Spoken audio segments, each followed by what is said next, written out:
चलिए आज भी शुरू करते हैं हम वही अपने 1992 से लेंगे और अभी वर्तमान तक के सारे सवाल देखने हैं, तो ये हमारी दूसरा पार्ट है। और आज हमें चलना है बंगलोर से आगे। कल हमने रांची कर लिया था और हम थोड़ी स्पीड बढ़ा देंगे इस बार, ताकि हम एग्जाम से पहले 4000 प्लस क्वेश्चन है ये वो सारे हो जाएं। चलिए आगे बढ़ते हैं। जल का घनत्व किस तापमान पर अधिकतम होता है? आंसर है 4 डिग्री सेंटीग्रेड।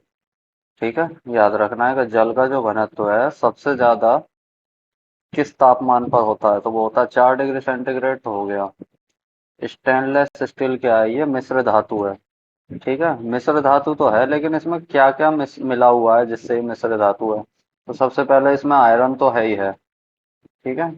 दूसरे नंबर पे इसमें कार्बन डाला जाता है। कार्बन क्यों डाला जाता है? क्योंकि इसको और कठोर करना होता है। कठोर मतलब इसकी स्ट्रेंथ बढ़ानी होती है। एक इसमें डाला जाता है निकेल। ठीक है। और एक इसमें डाला जाता है क्रोमियम। ठीक है। तो निकेल से क्या होता है? निकेल से जो उसकी चुंबक वाली गुण है ना, चुंबक को उसकी खत्म कर देता है वो। निकेल जो होता है मैग्नेटिक, उसकी जो प्रॉपर्टी होती है उसको खत्म कर देता है। यानी अगर स्टेनलेस स्टील के पास आप चुंबक लेके जाएंगे और उसमें निकेल मिला हुआ है, तो वो चिपकेगी नहीं चुंबक। ठीक है।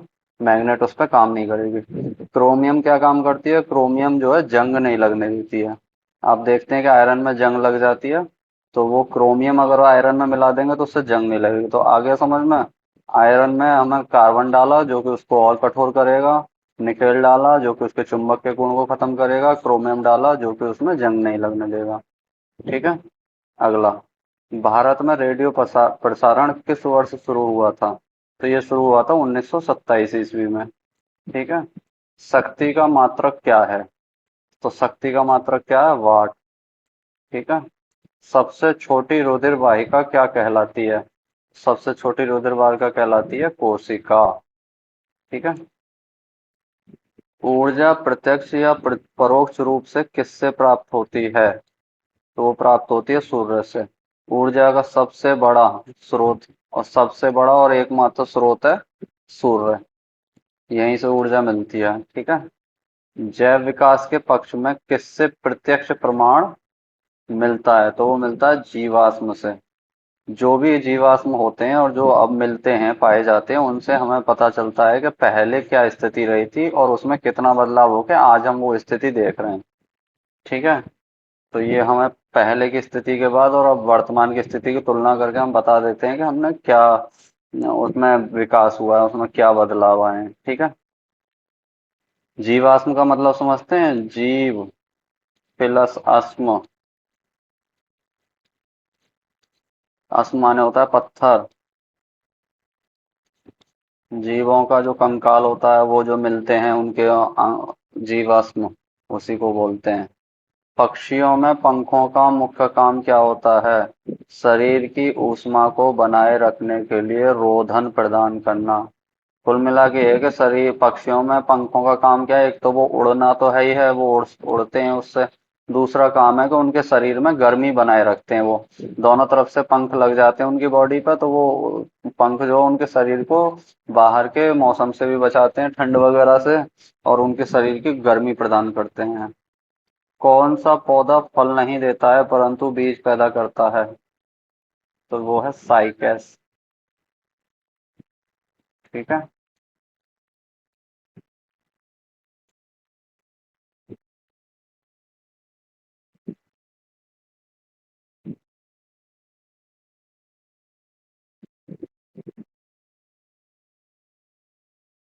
पशु जगत में मनुष्य का निकटतम संबंधी कौन है?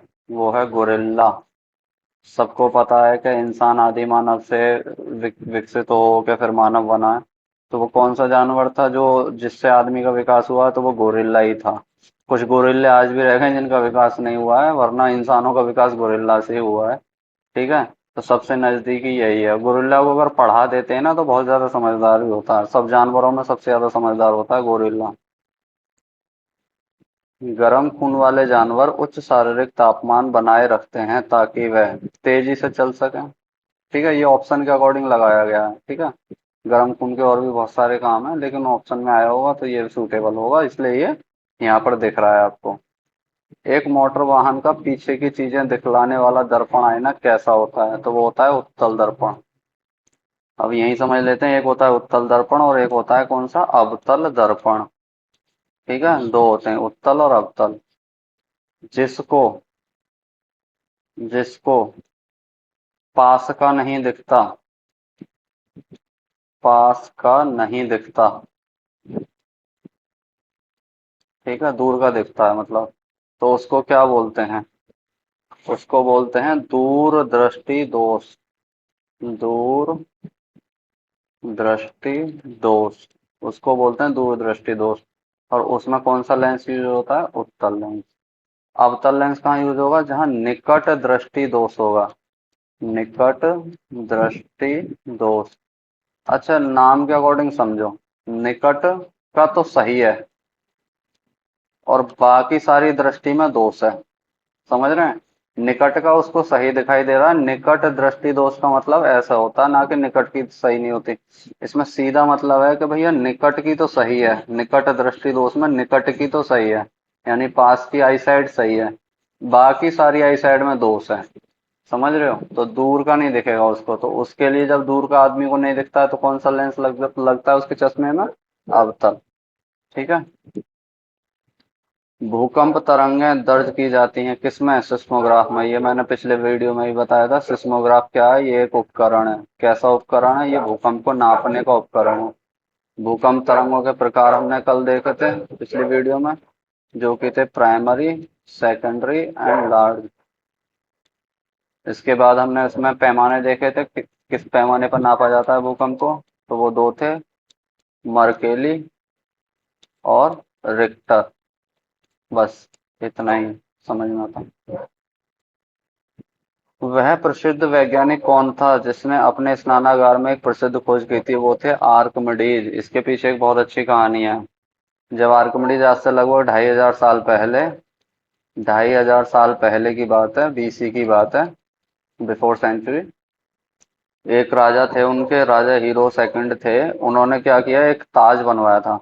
वो जो ताज बनवाया था, उन्होंने जो ताज बनवाया वो सोने का बनवाया था। तो उन्होंने अब वो ताज जो सोने का तो बनवा लिया, पर उन्होंने क्या किया, आर्कमिडीज को बुला के वो ताज जो उनको दे दिया और उनसे ये कहा कि इसमें ये पता लगाओ कि सोने का तो इसने बनाया है, लेकिन कहीं ऐसा तो नहीं है इसमें कोई मिलावट कर दिया है, और आपको इसको पिघलाना भी नहीं है और आपको इसको बिगाड़ना भी नहीं है। आर्कमिडीज बड़ी चिंता में थे। वो ताज जो था, उनका मुकुट जो लेकर वो आ तो गए, लेकिन उनको ये समझ नहीं आ रहा कि बिना इसको इसको काटे पीटे पिघलाए मैं कैसे पता लगाऊंगा इसमें सारा प्योर सोना ही है। तो एक बार क्या हुआ, वो गए बाथरूम में और बाथ टब में बैठे। जैसे ही वो बाथ टब में बैठे ना, बाथ टब में बैठे तो सारा पानी, जैसे ही वो बैठे तो जो पानी होता है वो पानी, जितने जैसे ही बैठे वो पानी बाहर निकलने लगा। बस वहीं से उनको ये आइडिया आ गया, जो उन्होंने अपना एक सिद्धांत जो दिया था, जो सबसे फेमस है उनका, आर्किमिडीज का।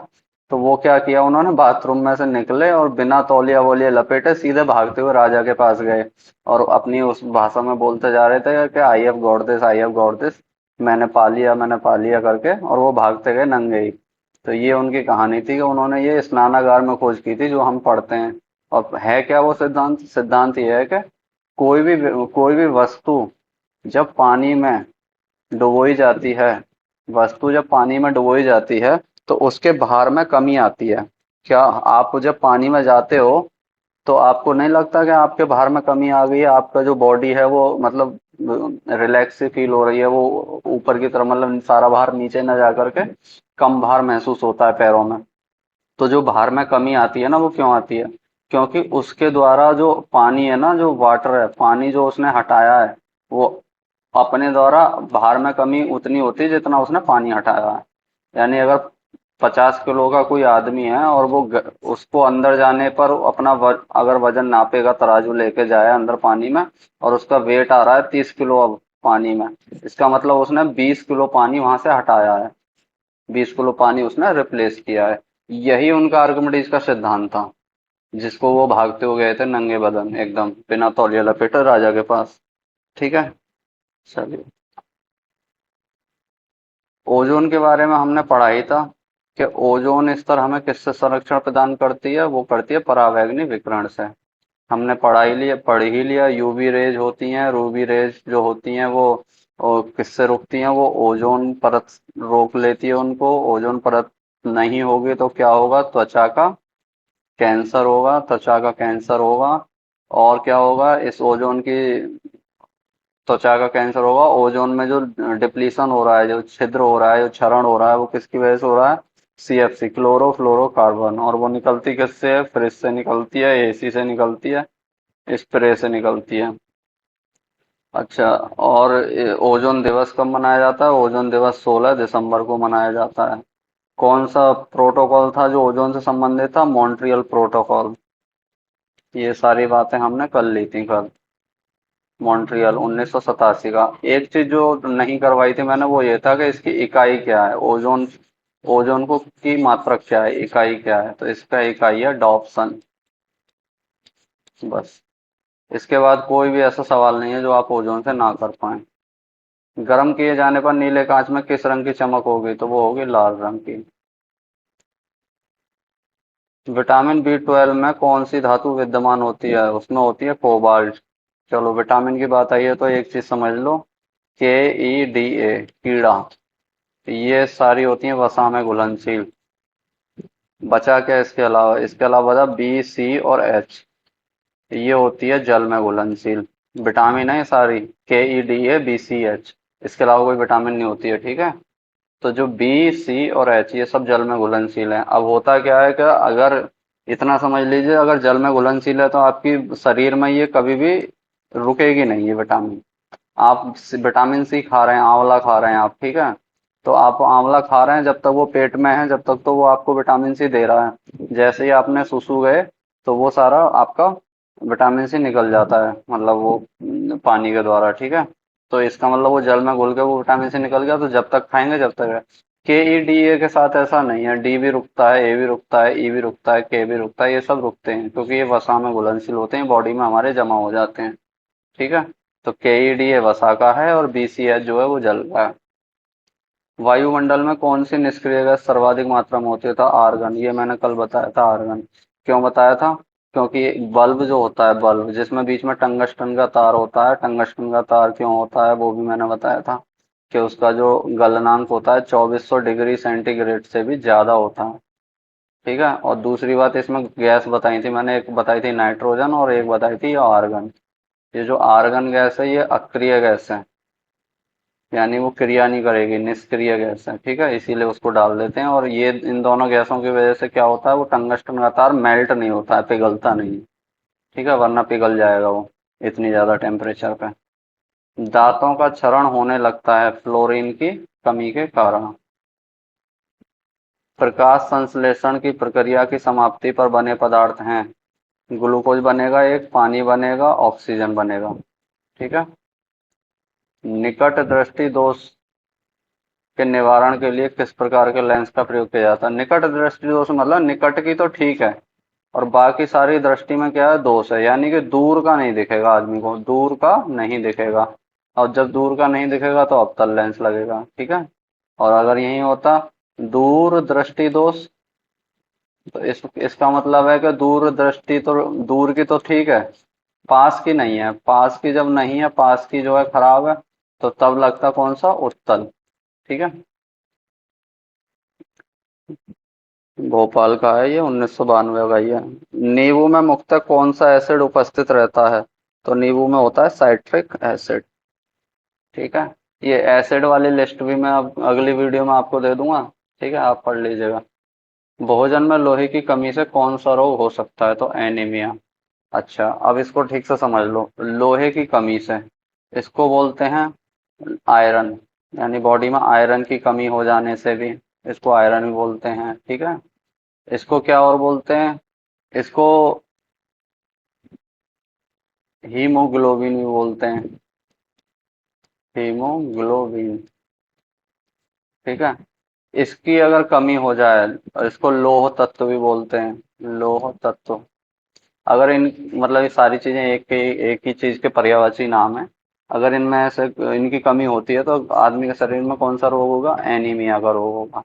ठीक है, अगर आयरन की कमी है, लोहे की कमी है, हीमोग्लोबिन की लो होता है, तो कोई भी एक आ जाए, क्योंकि सब एक ही बात है, तो इससे एनीमिया होता है। वास्तविक सूर्योदय के कुछ समय पहले ही सूर्य दिखाई देने लगता है, यह किस कारण होता है? तो ये होता है वायुमंडलीय अपवर्तन के कारण। ठीक है, वायुमंडलीय अपवर्तन के कारण। बाइसिनोसिस बीमारी क्या होती है? ये होती है फेफड़ों से संबंधित बीमारी होती है, जो रेशे युक्त धूल में अधिक समय तक सांस लेने से होती है। जहां भी कॉटन इंडस्ट्री होती है, कॉटन जो फैक्ट्री होती हैं जहां पर रुई वगैरह और रजाई जो सर्दियों में धुनते हैं, जिसको बोलते हैं ना, रजाई जब भरवाने जाओ कभी सर्दियों में, तो एक मशीन से होके कॉटन को निकालते हैं। सारी रुई को उसके मशीन के थ्रू निकालते हैं, प्रोसेस करते हैं, तो वो थोड़ी सी वो फ्लबी हो जाती है, जो रुई होती है। अब वहां देखना कि जो रेशा जो उड़ता है ना वहाँ रुई वाला, अगर वो नाक के द्वारा जाता है तो वो सीधा जाता है कहाँ? फेफड़ों में।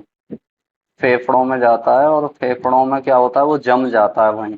तो जो फेफड़े होते हैं जिनको पंप करना होता है हमारे ऑक्सीजन के लिए, वो पंप करते हैं आप बॉडी में, तो वो जो है फिर वो जकड़ने लगते हैं। अब आप देखो, कोई भी चीज़ है अगर वहाँ धागे लपेटते रहोगे तो उससे क्या होगा? तो उसकी जो पंपिंग पावर है वो कम हो जाएगी।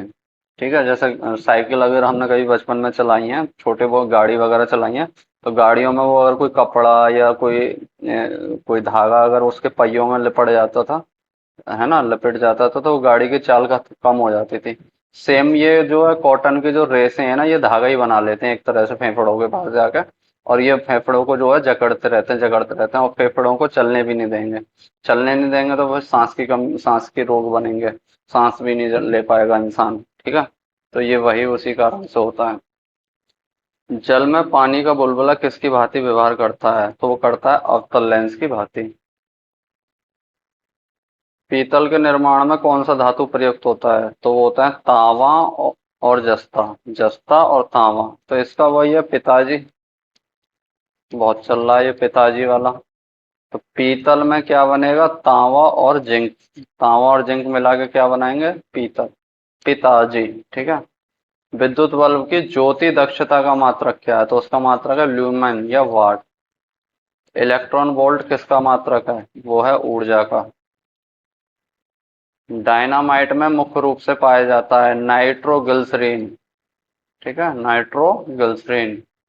किस विटामिन में कोबाल्ट पाया जाता है? विटामिन B12 में कोबाल्ट पाया जाता है। एम्पियर सेकंड किसका मात्रक है? ये आवेश का मात्रक है। फाइकोलॉजी में किसका अध्ययन किया जाता है? शैवाल का। ये जो अध्ययन है ये भी दे दूंगा नेक्स्ट क्लास में, और ये जो मात्रक है ये भी दे दूंगा, अध्ययन और मात्रक टोटल दे दूंगा। ठीक है, उनको एक साथ ही पढ़ लीजिएगा, सारे बार बार आते हैं। एम्पियर सेकंड किसका मात्रक है? आवेश का मात्रक है। फाइकोलॉजी में किसका अध्ययन किया जाता है? सहवाल का। ये हो ही गया। शरीर में एनीमिया रोग किस कारण से उत्पन्न होता है? आयरन की कमी से। अभी हमने वो पढ़ा, उसको आयरन बोल दो, लोहा बोल दो। ठीक है। मोतियाबिंद की बीमारी किस कारण से होती है? लेंस की अपारदर्शिता। जब मोतियाबिंद होता है ना, जो आंख होती है, तो आंख के जो बीच में होता है ना, ये बहुत छोटा वाला, ये वाला लेंस खराब हो जाता है। ये पुतली होती है पूरी, और बीच वाला लेंस खराब हो जाता है, तो उस लेंस में क्या है? पारदर्शिता नहीं रहती, तो उसी को बोलते हैं मोतियाबिंद। ठीक है। अम्लीय वर्षा किसके द्वारा वायु प्रदूषक के कारण होती है? किस वायु प्रदूषक के कारण होती है, यह होना चाहिए सवाल। अम्लीय वर्षा किस वायु प्रदूषक के कारण होती है? तो वो होती है नाइट्रस ऑक्साइड और सल्फर डाई ऑक्साइड के। ठीक है। नीम का पेड़ अपनी किस विशेषता के कारण विश्व का ध्यान अपनी ओर आकर्षित कर रहा है? कीटनाशक का स्रोत के कारण। सही बात है। आप जब मच्छर लगते हैं इन दिनों में, तो आप नीम की पत्तियां सूखी हुई जला के देखिए, मच्छर कीड़ा वीड़ा सब भाग जाता है उससे। तो वो कीटनाशक का स्रोत है। लेकिन ये सवाल आएगा नहीं, क्योंकि ये 1992 3 की कहानी है। ठीक है। अब क्या है कि अब चल रहा है ये 2022, तो अब ऐसे सवाल, अब तो बहुत आगे बढ़ गए हम नीम के पेड़ से। ठीक है, इतना ही नहीं समझ पाते कि बहुत और भी चीजें हैं। ब्रेड तैयार करते समय बेकरियों में खमीर का प्रयोग किया जाता है। क्यों किया जाता है? क्योंकि ब्रेड जो है नरम बनी रहे और वो स्पंजी बनी रहे। ठीक है, स्पंजी और नरम। मनुष्य में छोटी आंत किसके लिए होती है? अवशोषक के लिए होती है। पॉलीग्राफ किसके लिए प्रयोग में लाया जाता है? झूठ बोलने का पता लगाने के लिए। टीवी वगैरह में देखते ही हो, पॉलीग्राफ मशीन होती है, उससे झूठ पकड़ लेते हैं। ऐसा नहीं है मशीन ये बोलती है कि ये झूठ बोल रहा है, उसमें बीपी वगैरह सब बहुत सारी चीजें होती हैं जिसमें वो मॉनिटर करता है। जब भी आप कभी झूठ बोलते हैं आपके हृदय की धड़कन बढ़ जाती है, आप खुद से महसूस करके देखो। अगर आप झूठ कहीं बोल रहे हैं, अगर आपकी धड़कन नहीं बढ़ रहे हैं, तब तो फिर भाई आप बहुत एक नंबर के, आप बहुत चालबाज आदमी हैं। फिर तो आप कहीं बढ़िया किसी एजेंसी में जाके लग जाइए, रॉ वगैरह में या फिर कहीं सीआईए वगैरह में। क्योंकि अगर आप अपनी धड़कनों पर काबू पा ले रहे हैं जबकि आप डरे हुए हैं कि आप झूठ बोल रहे हैं, तो फिर आप तो बहुत महान आदमी हैं। अदरवाइज क्या होता है, नॉर्मल इंसान जब भी झूठ बोलता है उसकी धड़कन नॉर्मल से तेज हो जाती है, उसकी बॉडी लैंग्वेज चेंज हो जाती है। तो ये जो पॉलीग्राफ मशीन होती है ना, ये बीपी को भी मेजर करती है और बॉडी लैंग्वेज को भी नापती है, मतलब उसको एनालिसिस करती है। इन सारे बिहाफ पे वो बता देती है। अगर ये बॉडी लैंग्वेज, बीपी बढ़ता है और बॉडी लैंग्वेज चेंज होता है, पता पकड़ में आ जाता है कि हाँ बंदा झूठ बोल रहा है। सच बोलने वाले को क्या दिक्कत है? कोई दिक्कत नहीं है। प्रोटीन का सबसे अधिक समृद्ध स्रोत क्या है? तो वो सोयाबीन है। शाकाहारियों के लिए सोयाबीन से बेटर कुछ नहीं है। सबसे ज्यादा प्रोटीन इसमें है। ध्वनि तरंगें किस में से होकर यात्रा नहीं कर सकती हैं? वो है निर्वात से होकर। सबसे तेज किस में चलती हैं? सबसे तेज चलती हैं ठोस में। ठोस से फिर कम किस में चलती हैं? द्रव में। द्रव से फिर कम किस में चलती है? गैस में। और जो बिल्कुल ही नहीं चलती है वो निर्वात में। ठीक है। एनपीटी का पूरा रूप क्या है? Nuclear non proliferation treaty. ठीक है, एनपीटी। इसमें क्या होता है ना कि देशों में साइन, एनपीटी पे साइन हो गए, एनपीटी पे साइन हो गए, कई बार आपने सुना होगा, न्यूज़पेपर में आता रहता है कि न्यूज फलाने देश ने एनपीटी पे साइन नहीं किया है या किया है। ठीक है। तो दो ही बात होंगी, या तो किया है या नहीं किया है। जो इस पे साइन कर लेता है वो परमाणु हथियारों के प्रसार के खिलाफ हो जाता है। वो परमाणु हथियारों का प्रसार नहीं कर सकता। इसका मतलब यह, ना तो वो बना सकता है ना वो बेच सकता है। ठीक है, ना बनाएगा ना बेचेगा। प्रसार नहीं कर सकता है वो, है ना, परमाणु हथियारों का। प्रकाश संश्लेषण की दर किस रंग के प्रकाश में सबसे अधिक होती है? तो वो लाल रंग के, सुबह सुबह का जो लाल रंग होता है उसके प्रकाश में प्रकाश संश्लेषण की दर सबसे अधिक होती है। खाना पकाने की गैस किन दो गैसों का मिश्रण है? यानी कि ये कह रहा है कि एलपीजी जो सिलेंडर आता है, जो अब बहुत महंगा हो रखा है इस समय, वो एलपीजी गैस में कौन कौन सी गैस होती है? ब्यूटेन और प्रोपेन। इसी के साथ सीएनजी में कौन सी गैस होती है? सीएनजी में होती है मीथेन। सीएनजी में कौन सी गैस होती है? मीथेन। तो एलपीजी में होती है ब्यूटेन प्रोपेन, सीएनजी में होती है मीथेन। कैथोड किरणें क्या होती हैं? प्रोटॉन की धारा। आकाश में तारे क्यों टिमटिमाते हैं? वायुमंडल की विभिन्न परतों द्वारा अपवर्तन के कारण। समझ रहे हैं? जैसे तारा यहाँ है, ठीक है, पृथ्वी यहाँ है और सूर्य जो है यहाँ है। ठीक है। मान लो तारा एक इधर बना दो, चलो। अब ये तारा जब यहाँ से आया तो यहाँ तो मान लो निर्वात है, तो यहाँ से तो इसका प्रकाश चल रहा है और वो आने की कोशिश कर रहा है, पृथ्वी की तरफ आ रहा है। लेकिन यहीं आते ही आपको पता है ओजोन परत आ गई। फिर यहाँ क्या हुआ, फिर कुछ बादल भी आ गए, या फिर कोई हवा जो है यहाँ विरल थी अब सघन होने लगी, विरल से सघन की ओर होने लगी। ठीक है। तो जो वायुमंडल है वो भी, तो आप देखेंगे कि फिर वो हमारी आंखों से टिमटिमाने वाली मतलब महसूस होने लगता है कि तारा जो है वो टिमटिमा रहा है। जबकि वो, अगर आप यहाँ पर खड़े हो, मतलब आगे निकल जाएं इन सब चीजों से, ओजोन परत वगैरह से, और निर्वात एकदम अंतरिक्ष की तरफ को चले जाएं, तब आप देखेंगे तारा बिल्कुल एकदम स्थिर सा दिखाई देगा।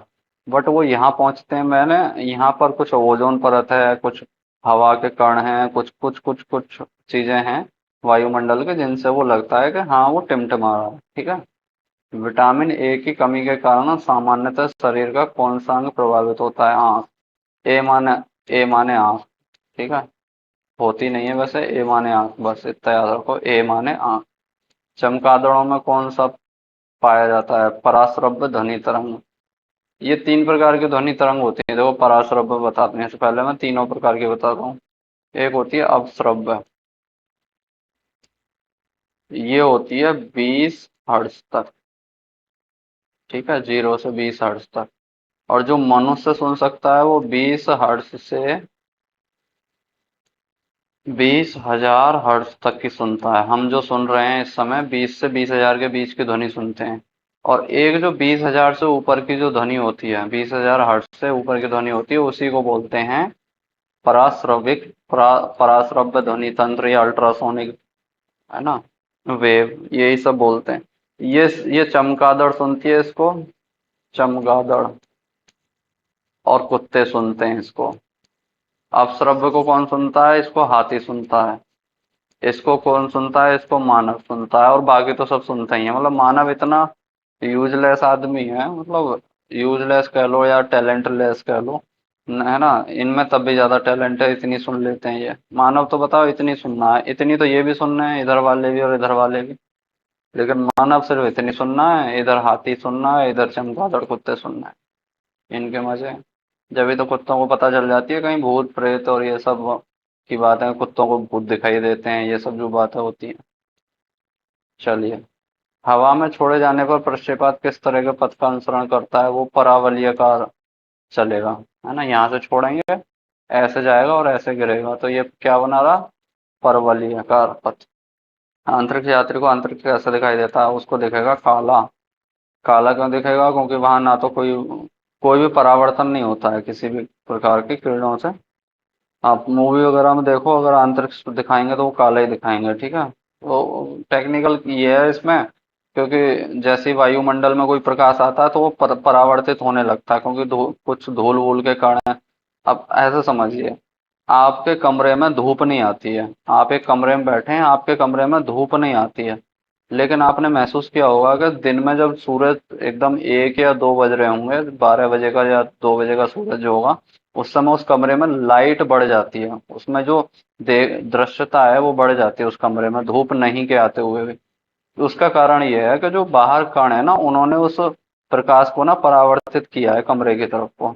बहुत छोटे छोटे कण होंगे, उन पर लगा है प्रकाश, और उन्होंने वो कमरे की तरफ को सीधा कर दिया। जैसे हम शीशा लगा लेते हैं कभी, बाहर की तरफ शीशा लगा लेते हैं और छाया में उसका प्रकाश मारते हैं, चौंधा जिसको बोलते हैं, ठीक है। ऐसे ही छोटे छोटे कण भी करते हैं वही काम। तो वो इसीलिए वो होता है। तो ऐसे ही अंतरिक्ष में जो बादल है ना, वहाँ ऐसा कोई परावर्तन जैसा कंसेप्ट नहीं होता, और कोई ना कोई प्रकाश होता है ना कोई परावर्तन होता है, इसलिए वो काला दिखता है।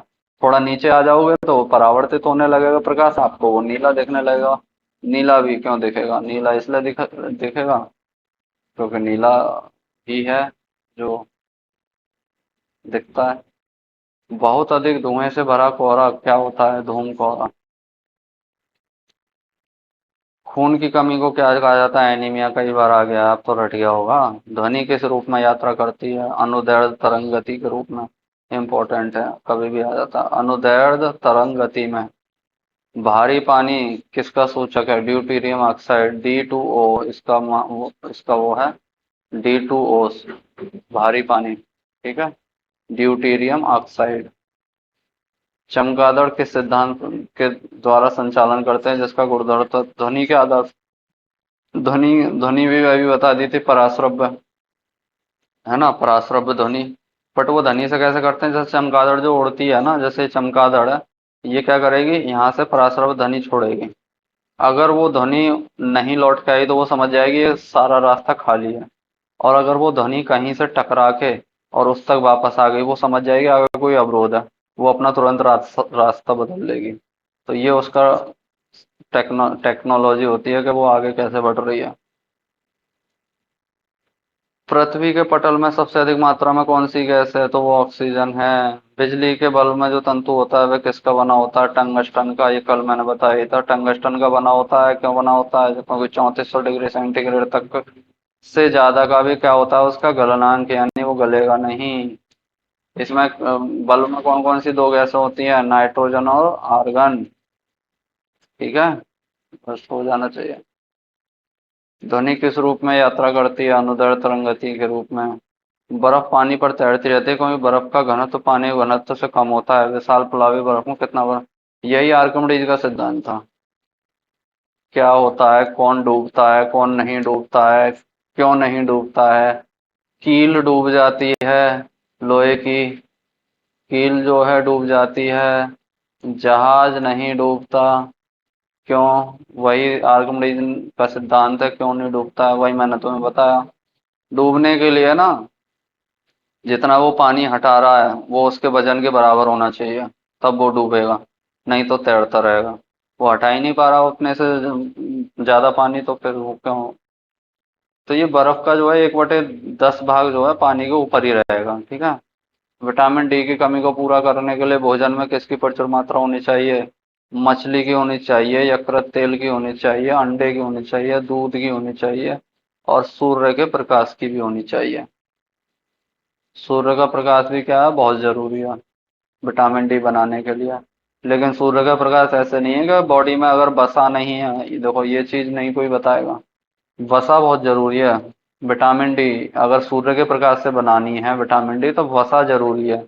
या तो आपकी बॉडी में खुद से वसा बनी हुई है, तो आप सूर्य के सामने बैठ जाओ, नहीं तो आपको फिर तेल लगा के बैठना है। अगर बिना तेल लगाए बैठे और बॉडी में भी तुम्हारे फैट नहीं है, तो वो कोई फायदा नहीं है, फिर तो आप काले और हो जाओगे उल्टा सूर्य के प्रकाश में, और फायदा कुछ लोगे नहीं। पृथ्वी के चारों ओर उपग्रह को कक्षा में रखने के लिए आवश्यक है ऐच्छिक अभिकेंद्रीय बल और पृथ्वी का गुरुत्वाकर्षण बराबर होना चाहिए। अभिकेंद्रीय बल जो वो होता है जो केंद्र की ओर लग रहा है, ठीक है। और यही पृथ्वी का भी गुरुत्वाकर्षण बल है कि भाई वो भी पृथ्वी के केंद्र की ओर चीजों को खींच रही है, ठीक है। इसी वजह से उपग्रह उसके तरफ चारों तरफ, जैसे ये पृथ्वी है ना, ये उपग्रह है, ये क्यों नहीं इधर उधर चले जाते हैं? क्योंकि ये इसको ना पृथ्वी का गुरुत्वाकर्षण पकड़ के रखा है ना। ऐसे ही पृथ्वी के आसपास कुछ भी है, चाहे वो उपग्रह है, चाहे वो वायु है, वायु भी तो नहीं जाती है, वायु भी जो चारों ओर है वो चारों ओर ही रहती है। अब मान लो ये सूर्य है, बुध शुक्र पृथ्वी मंगल भी है, या मान लो मंगल ग्रह है, तो ये जो हवा है ये मंगल तक क्यों नहीं चली जाती ट्रेवल करके? है, नहीं जाती, क्योंकि यहाँ क्या है, गुरुत्वाकर्षण बल है ना। गुरुत्वाकर्षण बल है, वो पृथ्वी को बांध के रखे हुए हैं इन सारी चीजों को, छोड़ नहीं रहा है, वो ढीला नहीं दे रहा है कहीं, नहीं तो वो इधर उधर हो जाती है, ठीक है। कार्बन डाइऑक्साइड का ठोस रूप, ये तो हो ही गया, सूखा बर्फ, ड्राई आइस। धन्वंतरी पुरस्कार किस क्षेत्र में योगदान हेतु दिया जाता है? तो वो औषधि, धन्वंतरी जो थे एक चिकित्सक थे, इसीलिए उनके नाम पर ही पुरस्कार दे दिया, औषधि पुरस्कार हो गया ये। डायोड का इस्तेमाल इसलिए किया जाता है परिशोधन के लिए, रेक्टिफायर बोलते हैं उसको, रेक्टिफायर, रेक्टिफाई करने के लिए किसी भी। भारत में कितने परमाणु अंतर्मुखी विस्फोटों की टेक्नोलॉजी किसने की थी? होमी जहांगीर भाभा ने। क्या किया था? परमाणु अंतर्मुखी विस्फोट की तकनीकी, यानी कि ये सीधा समझ लो परमाणु बम बनाने की तकनीकी। परमाणु बम बनाने की तकनीकी कौन लाए थे? किसने इजाद करी? डॉक्टर होमी जहांगीर भाभा ने। भारत में कितने परमाणु अंतर, ये तो हो ही गया। कृत्रिम उपग्रह के जरिए संचार के किन तरंगों का प्रयोग किया जाता है? तो सूक्ष्म तरंग है। तो ये होती हैं, एक शॉर्ट वेव होती है, एक लार्ज वेव होती हैं। एक होती है शॉर्ट वेव और एक होती है लार्ज वेव, ठीक है। तो ये कंसेप्ट इतना है कि अगर वहां से कोई भी उपग्रह से कोई भी आ रही है वेव, तो वो आएगी शॉर्ट वेव के रूप में, और सूर्य से भी प्रकाश शॉर्ट वेव के रूप में आता है, ठीक है। अगर प्रेस गर्म करिए आपने घर में, प्रेस इस्त्री जिसको बोलते हैं, आयरन भी बोलते हैं, अगर वो गर्म करिए और वो गर्मी वाली जो वेव निकलती है ना, वो लार्ज वेव के रूप में निकलती है, ठीक है। तो कुछ ऐसे हैं इसमें फैक्ट। रक्त के स्कंदन में कौन सहायता करता है? स्कंदन मतलब उसका थक्का जमाना, तो वो रक्त का जो प्लेटलेट होते हैं वो काफी मदद करते हैं। पृथ्वी के लगभग 50 किलोमीटर तक वायुमंडल में व्याप्त है, 21% हाइड्रोजन और 78% नाइट्रोजन, कल बताया था। आंखों के स्वस्थ कार्य के लिए कौन सा विटामिन? ए मतलब आंख, ए मतलब आंख, ए से अनार, आप से आम वाला, ए मतलब आंख। पक्षियों के अध्ययन के विज्ञान को कहा जाता है ऑर्निथोलॉजी। इसको अध्ययन वालों को सबको मैं दूंगा कल। प्रकाश वर्ष किस वस्तु के नापने की इकाई है? दूरी। प्रकाश वर्ष का मतलब है क्या? मान लो कि एक साल में जो प्रकाश है वो 100 किलोमीटर तक जा रहा है। मतलब आज जो तारीख है, यानी कि अगर मान लो आज 31 मार्च है,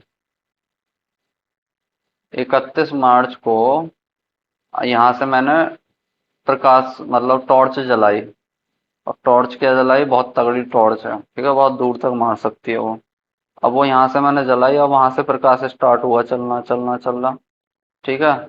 अब मैं देखूंगा कि एक साल में ये कितनी दूरी तय करेगी, यानी कि अब जैसे 31 मार्च है, तो अगली 31 मार्च को मैं ये देखूंगा कि वो प्रकाश कहाँ तक पहुंचा। अब वो पहुंचा, मान लो वो 100 किलोमीटर, वैसे तो बहुत होती है प्रकाश की चाल, ठीक है, लेकिन मैं इतना ही मान ले रहा हूँ, 9.46 इंटू 10 की पावर 15 मीटर इतना होती है, लेकिन मैं समझाने के लिए मान लेता हूँ, मान लो 100 किलोमीटर गया, तो ये 100 किलोमीटर होगी उसकी प्रकाश वर्ष, यानी कि प्रकाश द्वारा एक वर्ष में चली गई दूरी, ठीक है। तो ये होती है, तो दूरी नापने की इकाई है ये जो है प्रकाश वर्ष। रेयान के उत्पादन के लिए किस कच्चे माल का उपयोग किया जाता है, तो वो होता है सेल्यूलोज का प्रयोग। सामान्य व्यक्ति के शरीर में खून की औसत मात्रा कितनी होती है, 5 से 6 लीटर। पीसीएस में भी आया था ये 2 साल पहले, यूपी पीसीएस में। ट्रांजिस्टर के आविष्कारक कौन थे, बार्डीन, शॉकले और ब्राटेन। एनीमोमीटर यंत्र में किस चीज की माप की जाती है, तो हवा की दिशा और वेग की। विटामिन सी में कौन सा अम्ल उपस्थित रहता है, एस्कॉर्बिक अम्ल। आयोडीन के टिंचर में क्या निहित होता है, अल्कोहल में आयोडीन का विलयन। जूतों के तलों में तला किसको बढ़ाने के लिए लगाया जाता है, तो वो घर्षण बढ़ाने के लिए। हम बर्फ पर क्यों नहीं चल पाते हैं, हम बर्फ पर क्यों नहीं चल पाते हैं, क्योंकि वहाँ घर्षण नहीं होता है हमारे पैरों में, और जो बर्फ की सतह है उसके बीच में घर्षण नहीं होने का हमारी पैर की ग्रिप नहीं बनती है, और हम फिसलने लगते हैं। तो सही तरह से आदमी कब चल पाता, क्या वहां बर्फ पर सही चल पाता, नहीं। अगर उसके पैर सही से जमीन पर जम जाएंगे तो वो बढ़िया चलेगा, और जमने के लिए उसको गोंद तो लगा नहीं लेगा, फिर वो छूटेगा भी नहीं। इसलिए क्या है, नॉर्मल घर्षण होना चाहिए, इतना वो प्रॉपर होना चाहिए कि जो जूता है वो जम जाए जमीन पर। तो घर्षण बहुत जरूरी है सही तरह से चलने के लिए। तो ऐसे ही जूते वाले क्या करेंगे, जूतों का तला जो है वो बढ़ा देंगे, बढ़ाने से उससे क्या है, घर्षण बढ़ेगा, जितना ज्यादा बड़ा होगा उतना घर्षण बढ़ेगा। गर्म खून वाले जानवर उच्च शारीरिक तापमान बनाए रखते हैं ताकि वह तेजी से चल सकें। सूरजमुखी, नारियल और मूंगफली से मुख्यतः क्या सामान्यतः होता है, उनसे खाद्य तेल निकलता है, ये तो किसी को बताने की जरूरत नहीं है, जितने भी लोग तैयारी कर रहे हैं सब किसानी इतना तो जानते ही हैं, कुछ किसान हैं और कुछ किसान नहीं भी हैं तो भी जानते हैं, ठीक है। कौन सा पौधा फल नहीं देता है परंतु बीज पैदा करता है, वो है साइकस।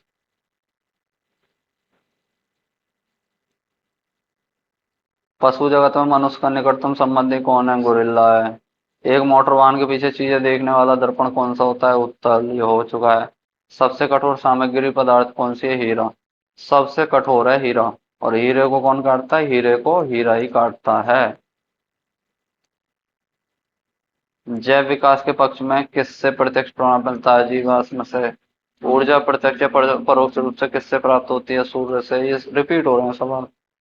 कीटों द्वारा पारा, अच्छा हाँ देखो, पहले 1993 वाले लगाए तो भी ये सवाल आए, अब ये 1994 के चल रहे हैं तो भी सेम सवाल आ रहे हैं, समझ रहे हैं। मतलब पिछले सालों के क्वेश्चन भी नेक्स्ट ईयर में बिल्कुल हूबहू रिपीट हुए हैं।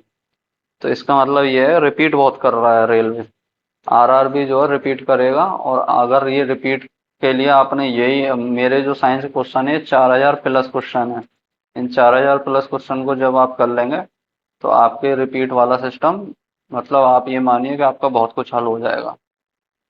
कीटों द्वारा परागित फूलों के परागण कैसे होते हैं, तो रोच या चिपचिपे हैं, ठीक है। जंतुओं में वह एंजाइम प्रणाली नहीं होती जिसके आधार पर वे ऊर्जा प्राप्त कर सकते हैं, पानी से। क्लोन किसकी कालिनी है, एक समान आनुवंशिक आनुवंशिक संगठन वाली कोशिकाओं की। आंख के वर्ण दर्शन, कलर विजन किसकी मौजूदगी से प्रभावित होता है, शंकु। कलर विजन हो जाता है जिसको रेड और ग्रीन में फर्क समझ नहीं आता है, उसे रेड और ग्रीन में फर्क। रेड, रेड अगर कुछ है कपड़ा और उस पर हरे रंग से कुछ किसी ने नंबर लिख दिया तो फिर वो पहचान नहीं पाता है कि क्या नंबर है।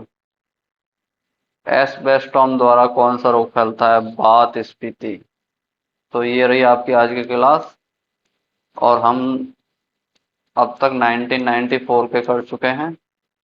फिर अगली क्लास में जल्दी मिलेंगे और थोड़ा हम ज़्यादा ज़्यादा क्वेश्चन लेके आएंगे, क्योंकि हमें लगाने हैं 4000 प्लस क्वेश्चन साइंस के ही। ठीक है, हम साइंस के 4000 प्लस क्वेश्चन लगाएंगे, जिससे कि हमारे, और 4000 यकीन मानिए, 4000 प्लस क्वेश्चन लगाने के बाद आप यकीन मानिएगा 25 क्वेश्चन आएंगे ग्रुप डी में। बहुत हद तक मैं बता रहा हूँ, ग्रुप डी में 20 से ज़्यादा ही मार के आओगे। 20 से ज़्यादा ही मार के आओगे, और कहीं कोई हो सकता है 25 के 25 भी कर आओ, तो बहुत ज़्यादा कोई वैसी बात नहीं है। क्योंकि हम यहाँ ग्रुप डी के नहीं, हम यहाँ टीसी के, एएसएम के, और आगे आने वाले सीए, टीए, फिर एसएम वाले सारे क्वेश्चन लगाएंगे। तो ये ग्रेजुएट लेवल वाले भी हो गए, इसमें +2 वाले भी हो गए, है ना, यानी कि 10+2 वाले भी हो गए। ठीक है, तो क्वेश्चन बचेगा नहीं, 25 के 25 लग जाएंगे। अगर फिर भी अगर रह जाता है तो 20 से ऊपर तो लगेंगे ही लगेंगे, गारंटी लेते हैं। ठीक है, क्योंकि सवाल हम सिर्फ उतने ही नहीं कर रहे हैं जो आए हुए हैं, हम उनके आसपास का एरिया भी देख लेते हैं, जिससे कि क्या होता है, अगर ये भी सवाल ना बने तो उसके आसपास के क्षेत्र से बनेगा, तो वो भी हम कवर कर लें। ठीक है, तो मिलते हैं अगली वीडियो में, तब तक के लिए अब तैयारी करते रहिए। अगर कोई भी शिकायत या सुझाव हो, कमेंट बॉक्स में बता दीजिएगा। तब तक के लिए जय हिंद।